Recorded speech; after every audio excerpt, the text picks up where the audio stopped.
So I really like this question. It's a bit tricky, but it really shows that you need to understand the difference between exponential and linear functions. So let's take a quick peek here at our program. We'll go to function, which is alpha cosine, and then I'll press enter here. And then notice you have linear, quadratic, exponential. Let's actually start with exponential, which is option 3, and we can see the setup here. Now, for real life scenarios, we are looking at either an exponential growth or decay model. And because it was growing by about 6% per year, we're talking about the exponential growth model. And they say they ended at 19,600. However, it then goes on to say that for the next few years, the growth slowed to an increase of about 1,300 per year. This one ends up being the linear model, which we'll get to in a moment. To the nearest dollar, how much less did it grow during the next 6 years than it would have if it had maintained its earlier growth rate? So in that 6-year period that they're referring to, even though it says it ended at 19,600 when it transitioned from going from exponential to linear, really in this case, because we're trying to figure out the hypothetical growth of that 6-year period after it ended at 19,600, that 19,600 is actually our A value, which is our starting value, because that's the starting value for that next 6-year period, which was really the ending value when it stopped growing at that great 6% rate. Now we're going to call this the exponential function, and we know in parentheses it's 1 plus r, in other words 100% plus 6%,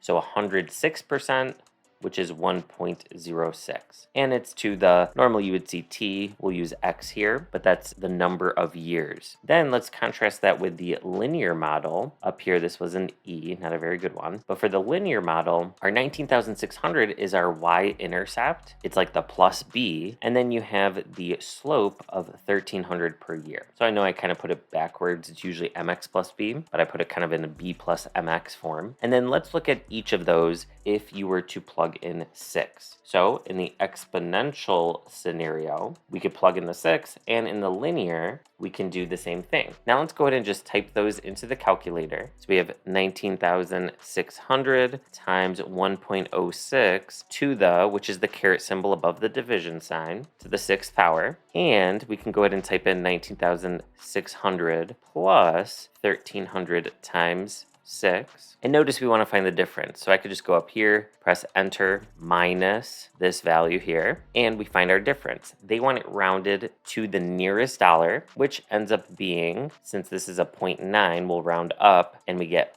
403.